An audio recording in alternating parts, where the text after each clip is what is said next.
Hey y'all, welcome back to Key is King. Today we are getting right back into Potomac where we left off, Season 9, Episode 3. We are resuming with Giselle kicking the late arrivals out of her party. So we have Mia, Jazzy, and Stacy. And they at least attempted to go to Giselle's, but she was not having it at all. So she kicks them out. They were supposed to be there for 8, I believe it was 8:04. Jazzy was going off in military time. And they're just mad. Stacy is so appalled. She can't even barely walk. Mia is pissed immediately. Jazzy's also pissed. But they are leaving, being escorted out by security. And they just they're gagged. So as they're doing that, Ashley and her group of gays are like, oh, well, maybe they could still donate some money. So they are chasing them out of the thing. They chase them all the way to the Sprinter van to ask them for some donations, which literally offends all of them. And Jazzy proceeds to try to close the Sprinter door on Ashley, which didn't work but was hilarious as an attempt.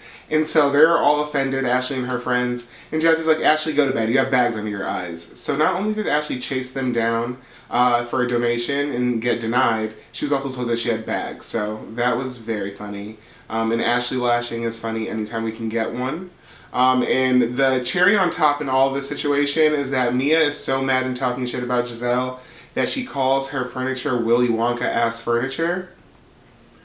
That does something to me. I'm a Willy Wonka kid. That was one of my middle school plays. I love that movie. So the fact that she called her furniture Willy Wonka furniture is so oddly specific and rude. Lived for it. Lived for it. But that is how we open the episode.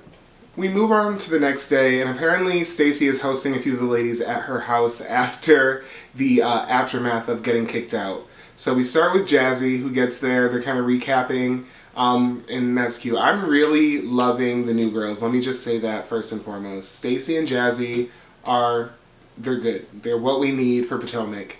But they are talking and chatting. The doorbell rings, and they're like, oh, I hope it's Karen. But it's Ashley. And they're like, oh god. So Ashley comes in, being her pageantee fake self.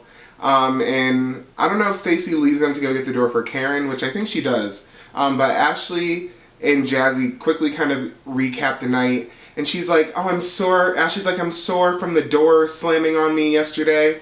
And Jazzy was like, nice try. I tested it myself and it closes very softly. And Ashley immediately goes, well, you didn't know that. So you were just gonna lie? Is that your game? You just lie? Which I feel like she kind of played herself in that moment, because why go through all that, talk about my arms hurt, just for Jazzy to be like, no, it's not, and you're like, well, it could be. I just thought that was so weird.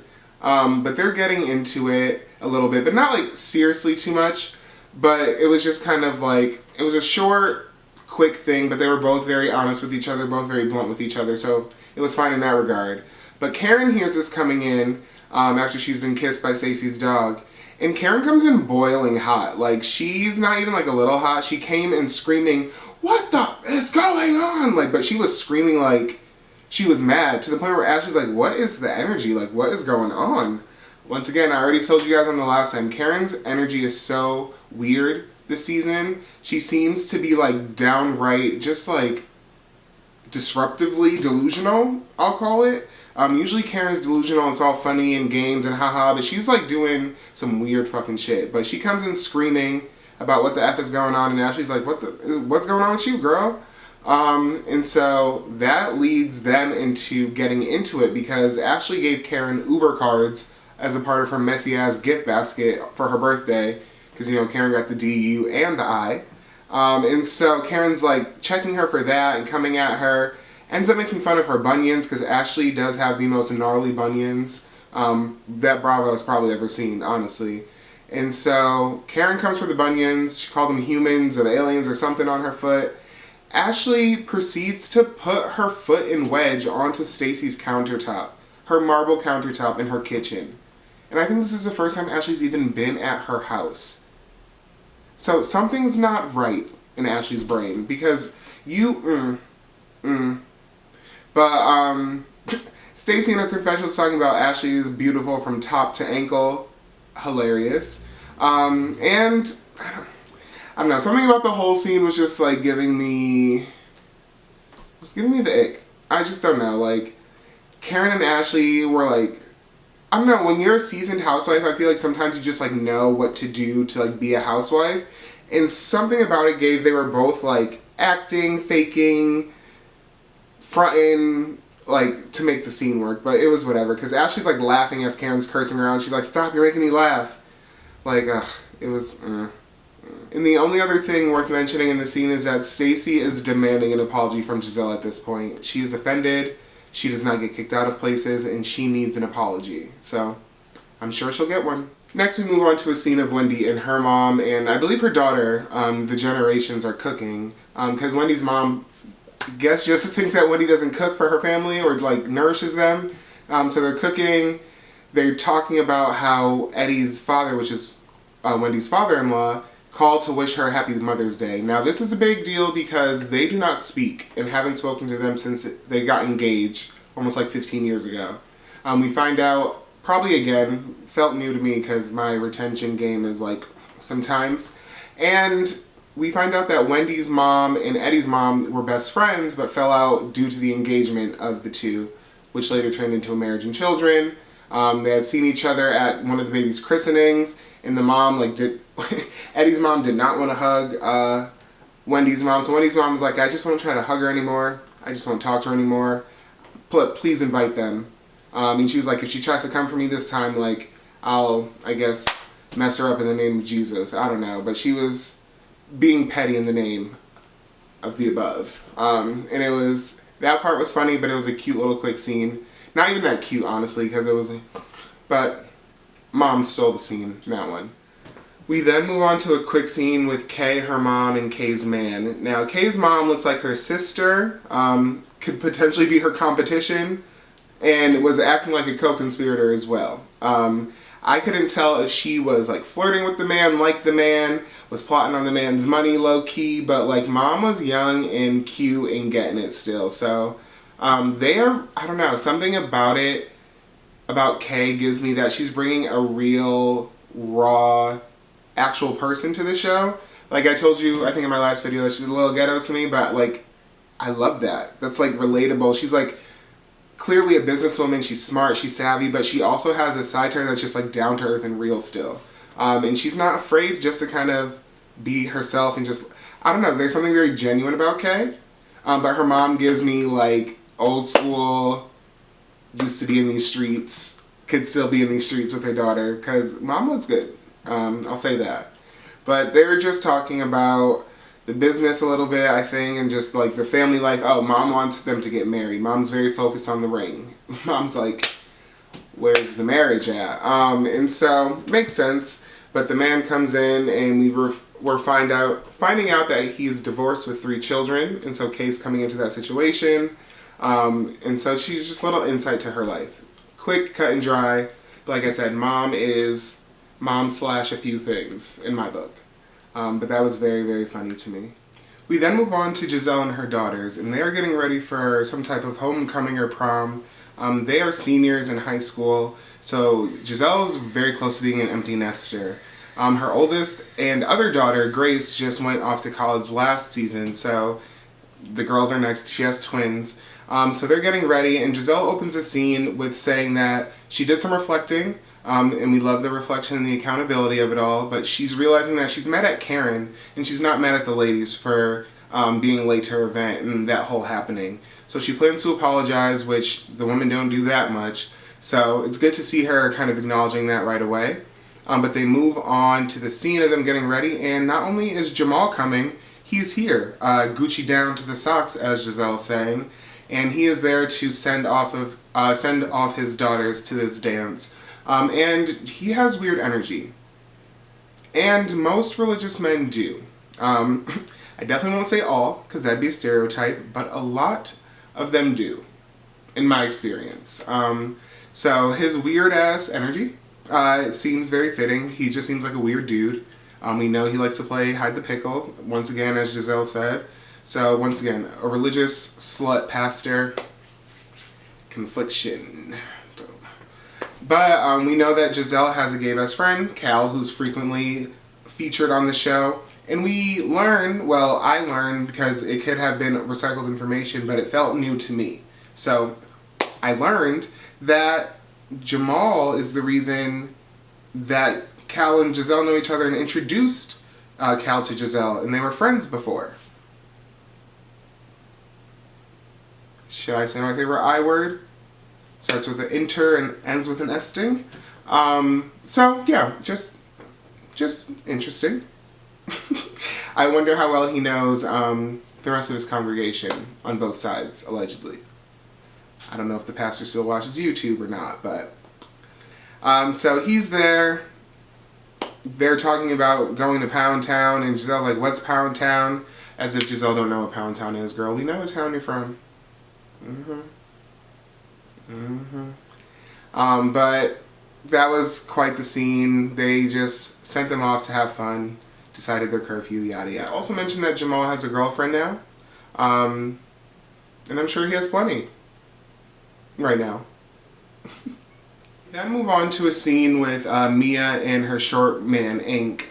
And they are at a staycation at an Airbnb, aka they are squatters. I'm officially calling them squatters. But according to Mia, who has a home, who has a penthouse corner suite, they buy Airbnbs every now and then to get away from Gordon or to have some peace so they can live in peace. Mind you, they're with the children. And Mia's saying that they do these little Airbnb stays because Gordon likes to pop up for random coffee dates. And so to avoid that, they on and off stay at Airbnbs to have some peace. Once again, squatters. That's what they are. But they're there to celebrate Jacqueline's PP, which is her parental partner or parent partner or whatever the fuck they said it stood for. But Jacqueline and her children come over, and she's surprised to see Ink. She's like, "Oh, Ink, you're here. I wasn't expecting you to be here." But then proceeds to say that she wanted him to meet her baby daddy. So it's either you are surprised to see him here or you weren't, because the way she said it was like, "Oh yeah, like you're here to meet my baby." So it was just like, they're just weird fucking liars to me. The pair of them, the group of them now. Anybody that touches Mia apparently has the liar's touch. So this man shows up finally, and excuse me, before we even get to the man showing up, Jacqueline in her confessional reveals that she was asked out to dinner by Ink when Mia and Gordon got married. So now you already know the history between them, apparently sharing dick, showers, beds, vaginas, whatever the fuck else they share. So now Jacqueline in her confessional is trying to pop shit and say that this man who Mia's calling like her soulmate, her best friend, tried to holler at her when she got married. So like, I'm like, are you trying to be Mia's friend or her enemy? Are you confused? Because we're confused. But I reluctantly digress.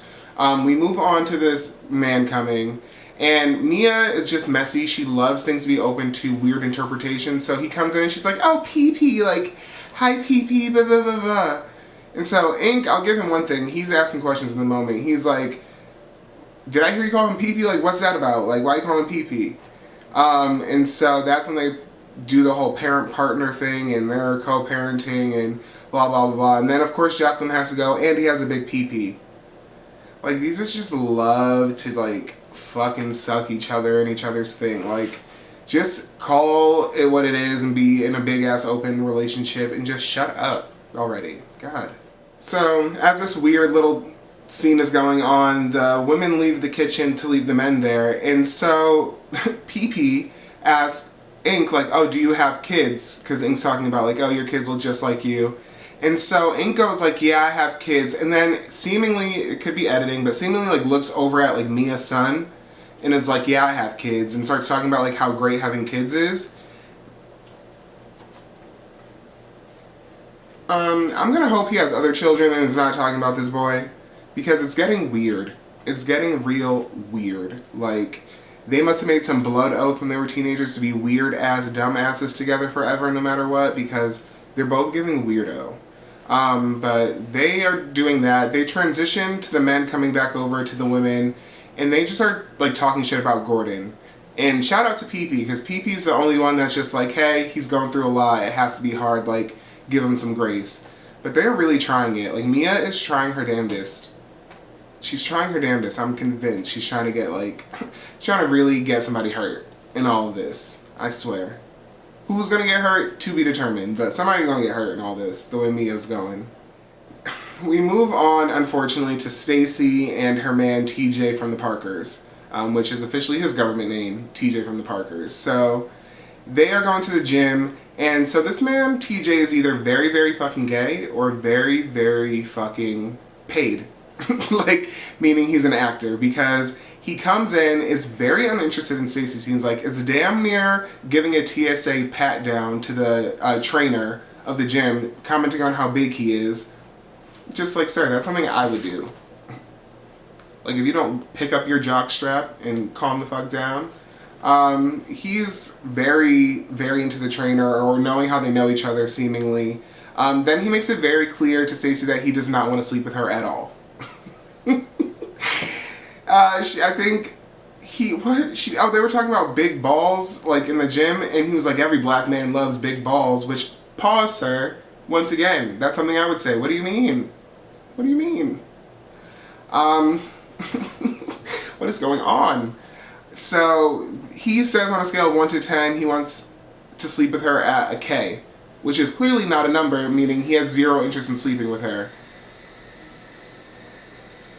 What? But one thing he does want to talk about that is not her vagina is her marriage and it being done. Now, he's claiming he's super religious, and it sounds like he's saying he wants that chapter to be completely closed before he even plays in her sandbox. Not that it's a sandbox, but you get what I'm saying. So it was just all very interesting. I just got that man is not into Stacy. He wanted the world, he wanted the national audience to know that. He wanted Stacy to know that. And he wants her to be divorced, even though he don't seem to really like her that much. Sounds about right. TJ from the Paw. So we're back with the squatters over at Mia's real house, her penthouse suite, which she says is her 4th place in 4 years that she's lived. Hence the squatters, which I wonder if I'm using that in the right context, but in my mind it sounds right, so squat on. But her and Ink are talking. They are clearly made for each other because they are just shady and weird. Once again, weird, I might have to strike for my vocabulary because all these bitches are weird lately on these shows. But they're talking about Giselle. Ink calls her auntie. Mia talks about that situation. And then they talk about Karen, but they like are whisper talking about Karen to the point where Mia's like, why are we whispering? And I just found that funny. That they're talking shit, and even when Karen's not around, bitches know to whisper about her. So that's called impact. That's called power. Even though Karen is off her 60-year-old fucking rocker this season, that's still called power, baby. That was them. Shady, weird love. Next, we move on to a lovely little scene of Giselle, Ashley, Stacy, Jazzy, and then Wendy shows up. Giselle's fresh off an apology to Mia, which Mia mentioned in her last scene. And so she's essentially calling this lunch to have another apology tour. And so they come, they get greeted.